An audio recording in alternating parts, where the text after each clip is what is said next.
tem muita gente ruim nesse mundo, não é verdade?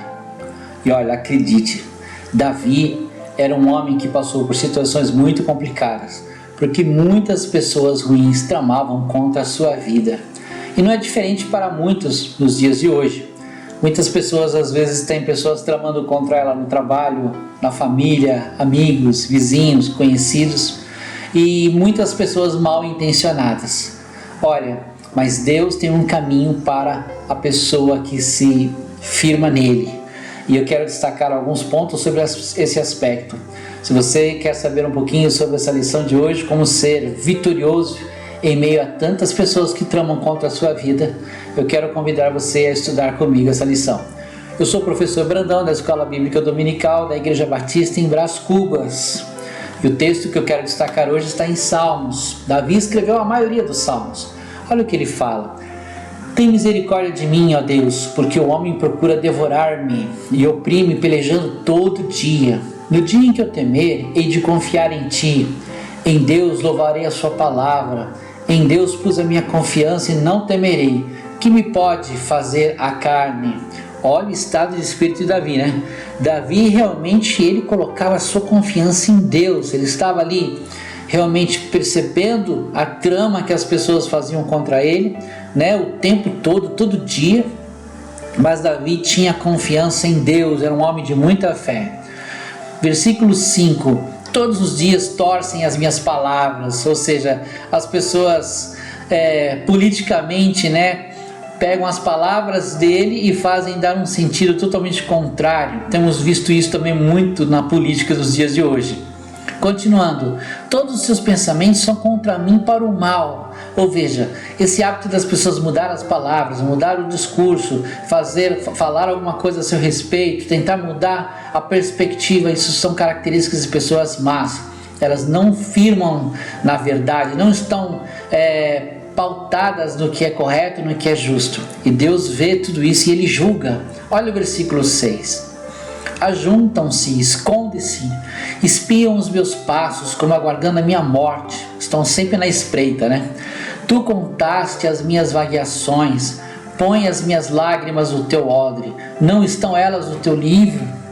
Então Davi estava realmente muito preocupado nas tramóias que as pessoas faziam contra ele.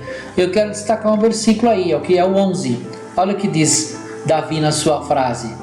Em Deus tenho posto a minha confiança, não temerei o que me possa fazer o homem. Uma firme confiança no Senhor é o resultado de uma experiência pessoal com Ele, fundamentada na sua palavra, ou seja, uma pessoa que anda com Deus, conhece o Senhor Deus, sabe como Ele age, confia na sua ação, confia na sua forma de agir no momento certo. Isso cria fé e cria uma posição de segurança. Então Davi está revelando isso nesta palavra. E os tópicos condizem três opções aí, três características aí. Primeiro, o contexto histórico, a oração de Davi e a confiança em tempo de crise. Então, o contexto, ele está lá no Cântico das Mulheres, as ações dos inimigos de Davi e uma guerra em glória. A oração de Davi, ele pede misericórdia, leva em conta a peregrinação e pede a Deus a justiça. E a confiança em tempo de crise, louvor à palavra de Deus, o medo não prevalece diante da confiança e a confiança que move a oração. Os percalços fazem parte da vida cristã, mas não podemos ser paralisados por eles. O enfrentamento passa por uma firme confiança em Deus, que nos chamou para sermos seu povo e é poderoso para nos guardar até o fim.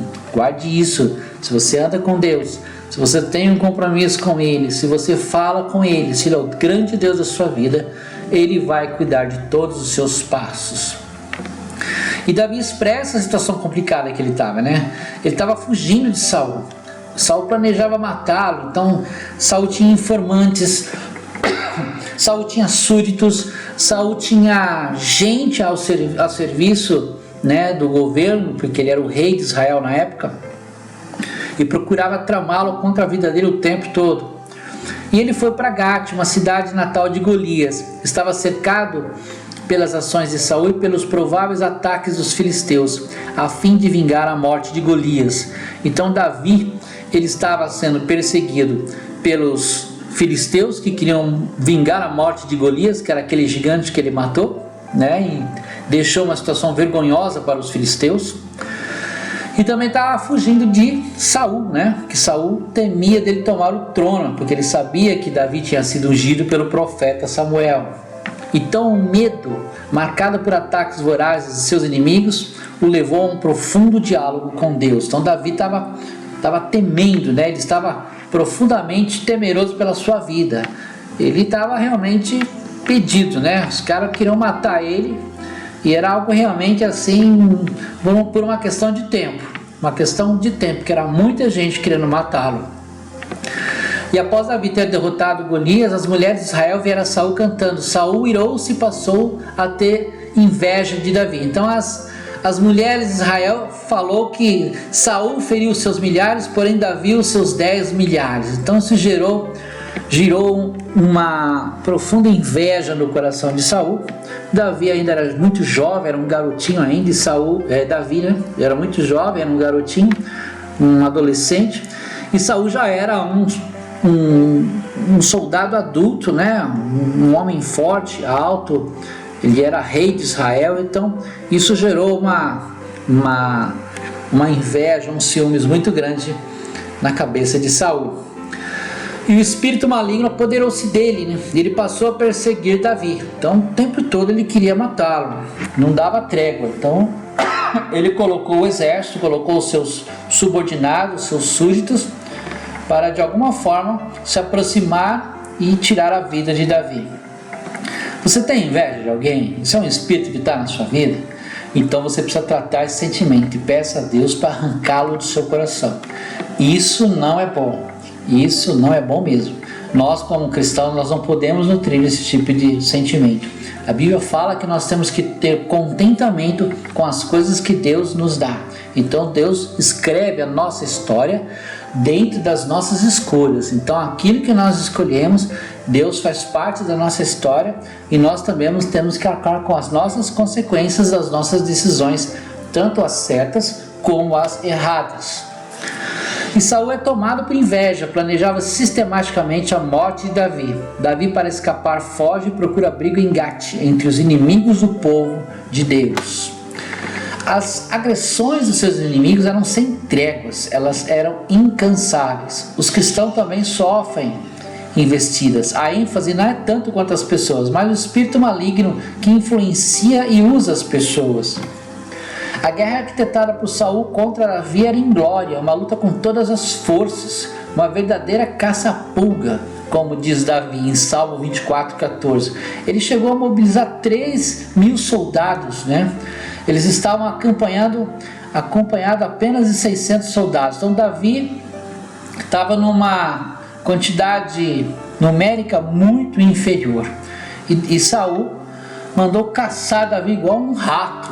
Então Davi estava com a sua cabeça a prêmio. Nessa atitude reprovável de Saul, podemos deduzir as nossas: problemas. Muitas vezes entramos em conflitos por pequenos problemas, tornando-os grandes. Vemos problema em tudo, mas não vemos o agir de Deus. E olha, existem pessoas que têm essa característica, né? Tudo vê problema. Ela não consegue enxergar que cada vez que Deus vai dando vitória, o quadro vai mudando. Ou até então, né, numa situação bem adversa, bem complicada, a pessoa não consegue acreditar que Deus pode mudar aquela situação. E é interessante observar os aspectos da oração que Davi apresentou a Deus diante das circunstâncias que estava enfrentando. Quais lições podemos trair da oração de Davi?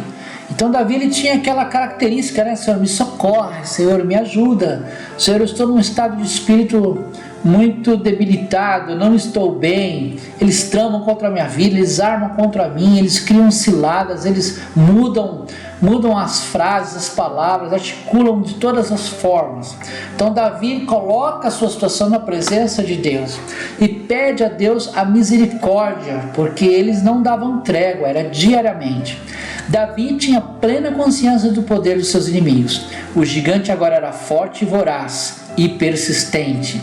Davi orava a Deus. Davi, ele buscava aquele que é ciente de todas as coisas, sabe o que é correto, e ele é o Senhor da justiça. Agora, detalhe, a sua oração, a minha oração tem que ser legítima. Nós temos que orar sabendo que Deus, na sua posição de juiz e sendo Deus de justiça, Ele vai fazer o que é certo. Se você está fazendo uma oração e a sua oração não é legítima, Deus vai vir contra você, porque Ele vai advogar o que é correto, o que é certo. Portanto, esteja consciente do que você está vivendo e como você busca Deus para interceder sobre a sua causa. Davi foge do exército do rei Saul, indo para Gade. Só mesmo a misericórdia de Deus na vida de Davi. Rei Davi finge de louco para não ser morto pelo rei Aquis. Então Davi ele vai lá no território inimigo e ele busca abrigo lá. Olha que situação, né? E lá ele consegue ser acolhido. Em Cristo Jesus fomos feitos filhos de Deus, o qual também é chamado de Pai das misericórdias. Cheguemos, pois, com confiança ao trono da graça, para que possamos alcançar misericórdia e achar graça, a fim de sermos ajudados em tempo oportuno. Olha que versículo forte.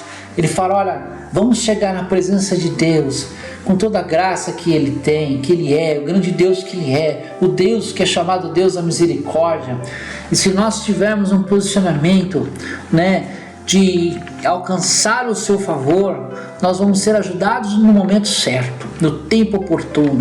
Ele vai exercer de forma ali cirúrgica a nosso favor, se é que a nossa confiança é uma confiança em Deus, estando a gente de uma forma legítima. Davi está clamando por socorro. Para escapar da morte, precisou percorrer um caminho. Essa peregrinação foi marcada por lágrimas. Olha só o que Davi fala: tu contaste as minhas vagações. Veja, Davi ficava se escondendo em caverna, ele vinha para cá, ia para lá, vinha para cá, vinha para lá, perdido, igual uma barata tonta, totalmente desorientado. Continuando, põe as minhas lágrimas no teu ódio, ou seja, leve em consideração o meu estado. Olha como é que eu estou, olha como eu estou triste, abatido, como eu estou surrado. O Senhor tem misericórdia. Então Davi, ele clama, e uma das coisas que Deus ele observa, ele sempre está atento, é um coração contrito, Então quando Deus fala, achei um homem segundo o meu coração, talvez seja por causa da atitude de Davi, por causa dessa forma como ele se colocava em oração, E olha só, não estão elas no teu livro, ou seja, o Senhor não está anotando as minhas situações, a minha aflição, Senhor, me socorre. Deus não está alheio ao nosso sofrimento. Quando Jesus esteve presente na terra, não só enxergava, mas tinha compaixão pelo sofrimento das pessoas. E é muito legal, A gente vê o ministério de Jesus. Jesus sempre ele tinha um olhar de compaixão. Ele sempre olhava com ternura para o cego, para o leproso, para o paralítico, para o pecador, para o que está sofrendo pela morte de um ente querido. Jesus, ele tinha um coração misericordioso. Que maravilhoso que é esse Senhor. E Davi indaga ao Senhor se os seus inimigos escapariam. Davi pede a justiça de Deus. Davi não praticou qualquer ato para dar ensejo à fúria de Saul, Ele colocou nas mãos de Deus e esperou Deus agir. Senhor, faça a tua justiça.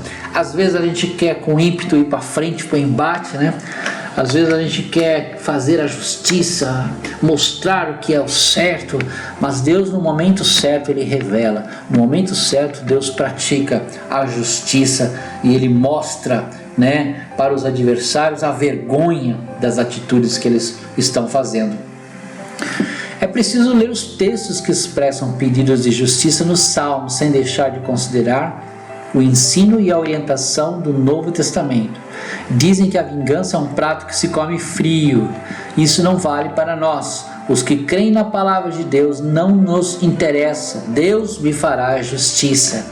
Então esse negócio de justiça que é um prato que se come frio, a gente ouve muito isso falar no meio do mundo árabe, Os camaradas às vezes fazem aquele atentado e fala, isso aqui é uma resposta que aconteceu lá atrás, no ano tal, no evento tal, numa situação assim, assado.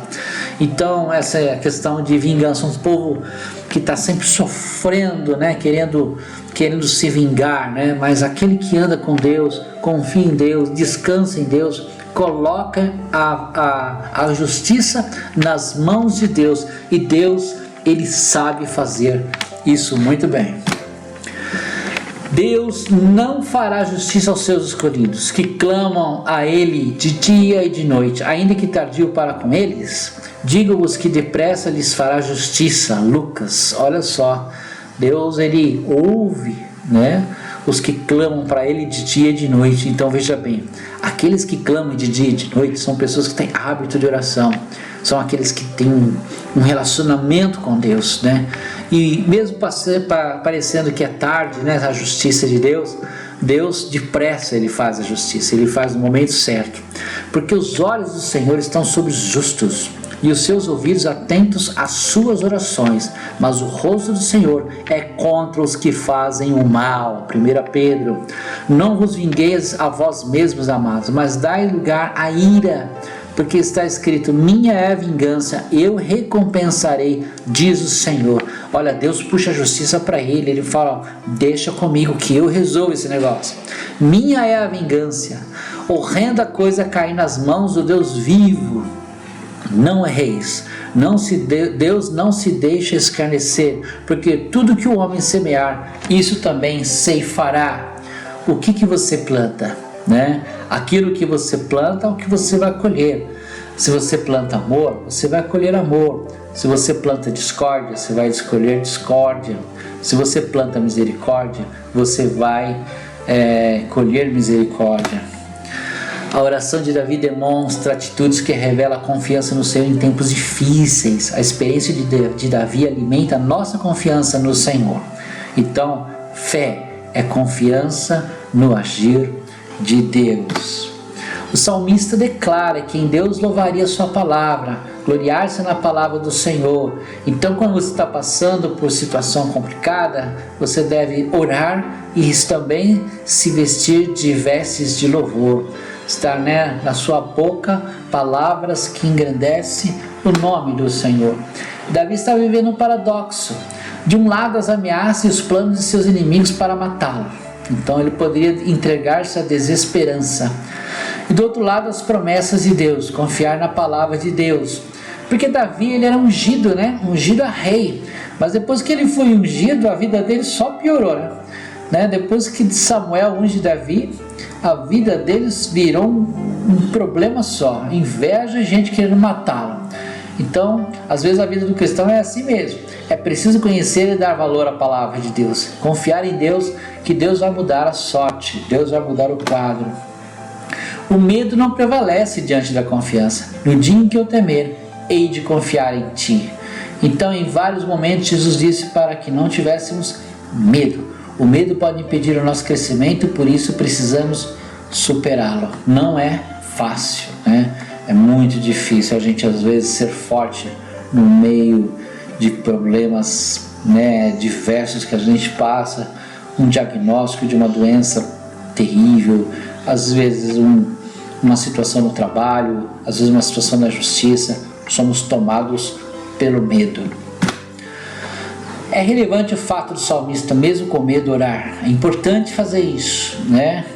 É importante o fato do salmista mesmo com medo, orar. Primeiro pede misericórdia, apresenta ao Senhor a questão e louvor, fazendo menção da palavra de Deus. Sempre se achegue a Deus, né, exaltando o seu santo nome e colocando-se numa situação de pessoa que se submete, uma situação de submissão, de respeito, né? Aquele que tem temor ao Senhor e buscar por misericórdia. E a confiança que move a oração, Paulo exorta para não sermos dominados por demasiada inquietação, mas orar e suplicar com ações de graça. O salmista também menciona ações de graça. Os teus votos estão sobre mim, ó Deus, eu te renderei ações de graça. Que Que o Espírito Santo nos ajude a conservarmos uma firme confiança no Senhor, mesmo diante de tantos desafios. Que o Espírito Santo nos ajude a prosseguir na jornada cristã, sabendo que os propósitos de Deus prevalecerão na vida do seu povo. Que Deus te abençoe, que essa semana seja uma semana de vitória, né? Que Deus te ajude, né? Que a justiça de Deus esteja sobre a sua vida, a misericórdia também e a sua bondade. Semana que vem estaremos aqui para estudar mais uma lição. Que Deus abençoe os irmãos.